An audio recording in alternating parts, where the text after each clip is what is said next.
hanya sebagai orang biasa, tentang kota Beijing ada banyak rahasia saya kurang tahu. Maaf ya. Kalau Bapak dan Ibu kita sekarang ya kita ke kedutaan Indonesia. Dari sini sampai ke sana kalau lancar ya kurang lebih setengah jam. Kalau kena macet perlu berapa lama saya juga kurang tahu. Nah, seperti ya dari Jalan Sudirman sampai lapangan Monas. Kalau lancar 20 menit cukup ya. Kalau macet mungkin 1 jam. sama ya di Beijing sama karena yang tadi ada tamu ya mau beli SIM card saya jelas dulu ya tentang SIM card China, yaitu SIM card China Unicom China Unicom di Beijing boleh pakai, di Hangzhou, di Shanghai. Kalau di dalam wilayah China juga boleh pakai.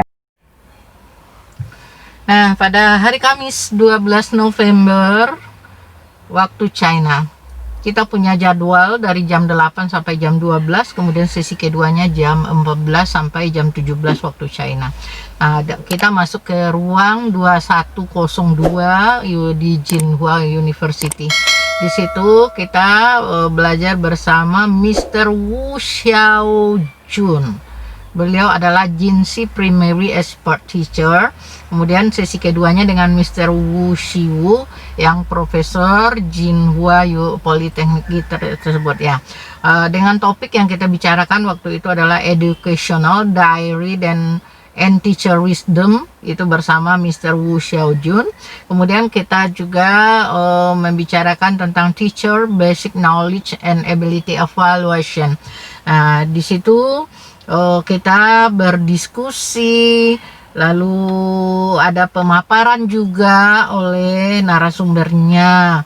Kemudian beberapa yang menarik bagi kita yang dipaparkan oleh Mr. Wu Xiaojun, yaitu katanya peserta didik ini diminta menulis jurnal atau buku harian. Jadi mereka menuliskan, termasuk juga seorang guru setiap hari itu menuliskan jurnal buku harian. Misalnya hari ini saya begini gini. Kalau kita dahulu namanya catatan harian waktu dulu, apakah sekarang itu masih membudaya bagi kita, kan ditulis jurnal harian bahwa hari ini apa yang dikerjakan, apa kendala, kemudian kira-kira apa yang perlu kita perbaiki. Itulah jurnal yang dijelaskan oleh Mr. Wu Xiaojun. Kemudian dia menyatakan bahwa jurnalnya itu dia bagi 3. Ada namanya jurnal Educational Diary, jadi itu mencatat kegiatan pembelajaran. Kemudian ada Administrative Diary, mencatat kegiatan pekerjaan. Lalu ada lagi Doctor Diary, mencatat perkembangan anak mulai dari masa awal sampai masa akhir. Jadi dia selalu mereka itu membudayakan menulis jurnal tersebut dengan membagi beberapa ke kelompok jurnal, 3 kelompok ya, jurnal pendidikan, educational diary, kemudian administrative diary, kemudian ada doctor diary. Jadi perkembangan anak. Nah, itu sebenarnya kalau kita di dalam pengembangan PTK itu memang kita lakukan seperti itu seharusnya. Nah, jadi kita mencatat semua perkembangan dalam pembelajaran kita setiap hari, itu yang kita lakukan. Itulah yang dikemukakan oleh Mr. Wu Xiaojun. Kalau yang tadi satu lagi yang profesor itu adalah Mr. Wu Shiwu. Jadi mereka suka nama Wu ya, Mr. Wu. Kami panggil juga Mr. Wu ya, Mr. Wu gitu kan. Jadi kata Mr. Wu Xiaojun bahwa educational diary itu ada banyak manfaatnya katanya kan.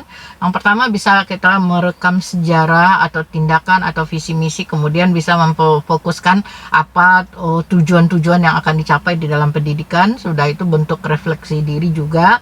Kemudian juga kita bisa bercerita nanti bagi pengalaman dengan teman sejawat, dan kita juga memperbaiki diri, membentuk pribadi yang lebih baik. Itu kata Mr. Wu Xiaojun tentang educational diary. Kemudian lagi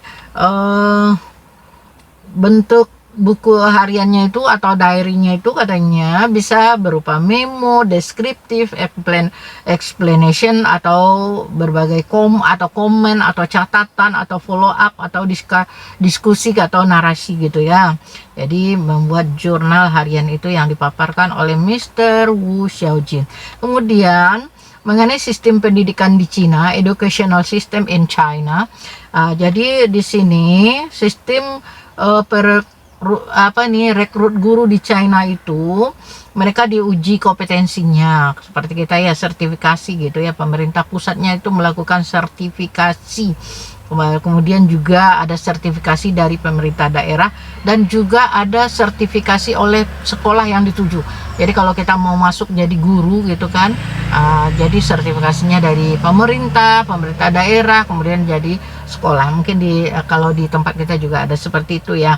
Kemudian materi ujiannya yaitu berupa pengetahuan dasar, analisis pengelolaan kelas, kemudian hukum pendidikan, dan kemudian ada studi kasus dan solusinya. Itu yang dilakukan terhadap rekrut guru di China. Kemudian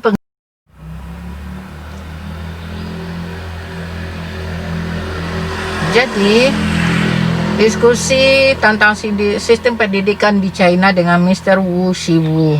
Katanya sistem pendidikan itu di China dilaksanakan dengan pembangunan karakter dilaksanakan pada di dalam kelas itu. Jadi orang tua juga dilibatkan dalam pendidikan, berarti sama lah dengan kita ya. Kemudian ya, yang utama sekali bagi mereka pendidikan karakter. Jadi karakter bagaimana mendidik anak supaya mau bekerja keras, mau tidak malas, bangun pagi, hormat sama orang tua, disiplin gitu ya. Ya, itu dia pertemuan kita yang pertama dengan Mr. Wu Xiaojin dan Wu Xiwu. Akhirnya kegiatan tersebut diakhiri dengan kegiatan berfoto.